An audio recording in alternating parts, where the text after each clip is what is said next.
Chapter 14. The Winged Monkeys. You will remember there was no road, not even a pathway, between the castle of the Wicked Witch and the Emerald City.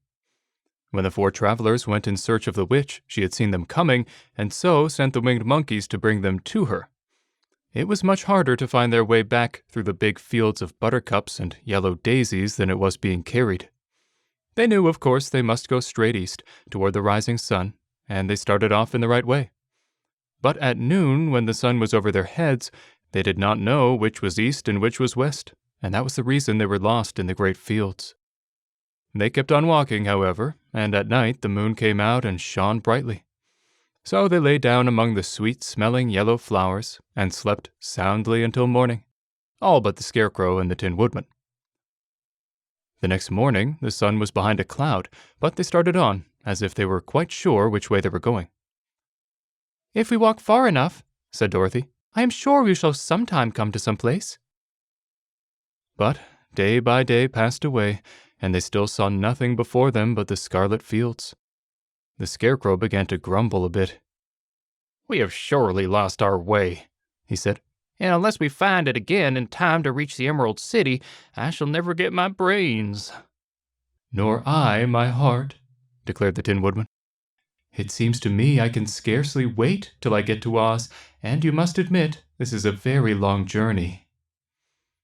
"You see," said the Cowardly Lion with a whimper, "I haven't the courage to keep tramping forever without getting anywhere at all."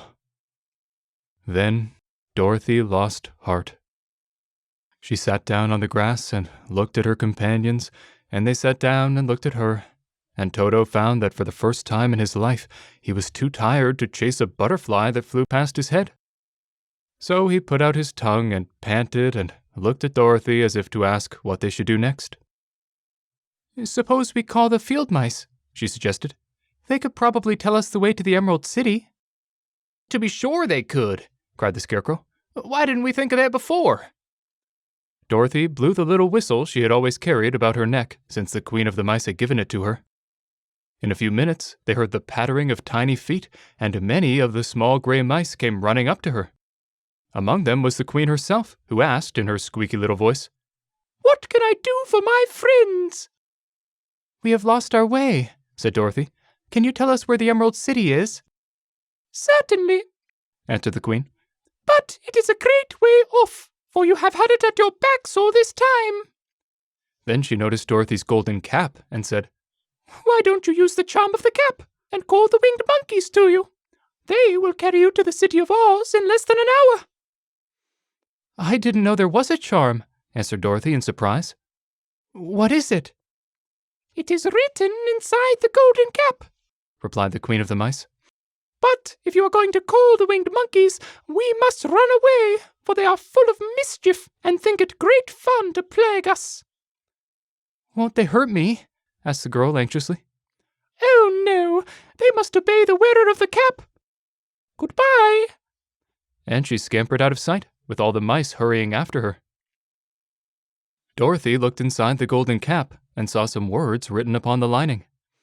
These, she thought, must be the charm, so she read the directions carefully and put the cap upon her head. "Epi, peppy, khaki," she said, standing on her left foot. "What did you say?" asked the Scarecrow, who did not know what she was doing. "Hillo, hollow, hello," Dorothy went on, standing this time on her right foot. "Hello," replied the Tin Woodman calmly. "Zizzy, zuzzy, zick," said Dorothy, who was now standing on both feet. This ended the saying of the charm, and they heard a great chattering and flapping of wings as the band of winged monkeys flew up to them. The king bowed low before Dorothy and asked, "What is your command?" "We wish to go to the Emerald City," said the child, "and we have lost our way." "We will carry you," replied the king, and no sooner had he spoken than two of the monkeys caught Dorothy in their arms and flew away with her. Others took the Scarecrow and the Woodman and the Lion, and one little monkey seized Toto and flew after them, although the dog tried hard to bite him. The Scarecrow and the Tin Woodman were rather frightened at first, for they remembered how badly the winged monkeys had treated them before.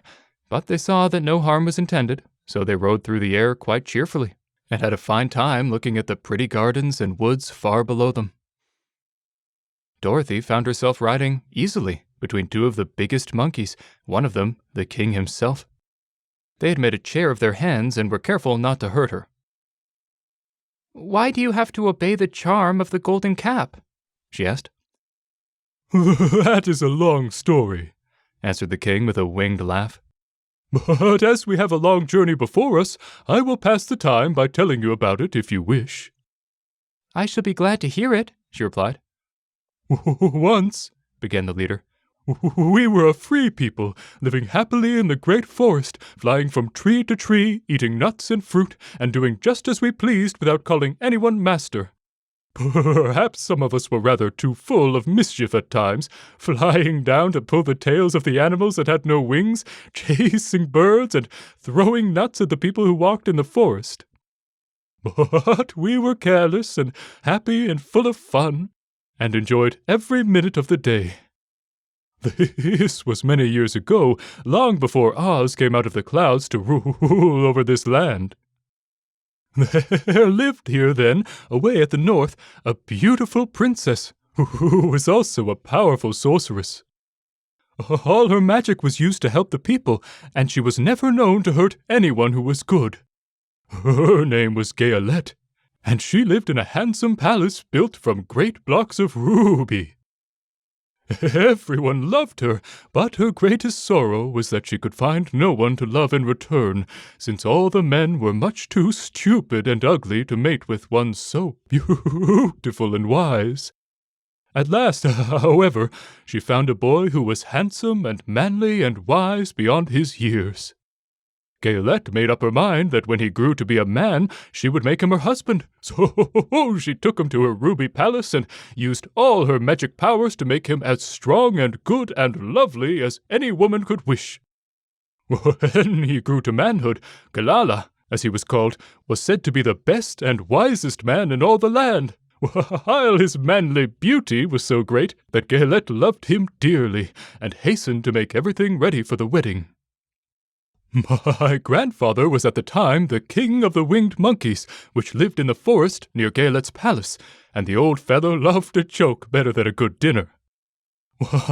One day, just before the wedding, my grandfather was flying out with his band when he saw Galala walking beside the river. He was dressed in a rich costume of pink silk and purple velvet, and my grandfather thought he would see what he could do. At his word, the band flew down and seized Galala, carried him in their arms until they were over the middle of the river, and then dropped him into the river. "Swim out, my fine fellow," cried my grandfather, "and see if the water has spotted your clothes."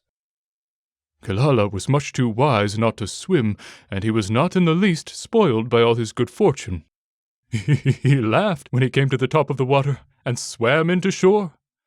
But when Gayelette came running out to him, she found his silks and velvet all ruined by the river. The princess was angry, and she knew, of course, who did it. She had all the winged monkeys brought before her, and she said at first that their wings should be tied and they should be treated as they had treated Galala, and dropped in the river. But my grandfather pleaded hard, for he knew the monkeys would drown in the river with their wings tied, and Galala said a kind word for them also. So that Gayelette finally spared them, on condition that the winged monkeys should ever after do 3 times the bidding of the owner of the golden cap. This cap had been made for a wedding present to Galala, and it is said to have cost the princess half her kingdom. Oh, of course, my grandfather and all the other monkeys at once agreed to the condition, and that is how it happens that we are 3 times the slaves of the owner of the golden cap, whosoever he may be. "And what became of them?" asked Dorothy, who had been greatly interested in the story. Galala being the first owner of the golden cap, replied the monkey, he was the first to lay his wishes upon us. As his bride could not bear the sight of us, he called us all to him in the forest after he had married her, and ordered us always to keep where she could never again set eyes on a winged monkey, which we were glad to do, for we were all afraid of her. This was all we ever had to do until the golden cap fell into the hands of the wicked witch of the West, who made us enslave the Winkies, and afterward drive Oz himself out of the land of the West. Now the golden cap is yours, and 3 times you have the right to lay your wishes upon us. As the Monkey King finished his story, Dorothy looked down and saw the green, shining walls of the Emerald City before them. She wondered at the rapid flight of the monkeys, but was glad the journey was over. The strange creatures set the travelers down carefully before the gate of the city. The king bowed low to Dorothy, and then flew swiftly away, followed by all his band. "That was a good ride," said the little girl. Yes, and a quick way out of our troubles, replied the lion. How lucky it was you brought away that wonderful cap.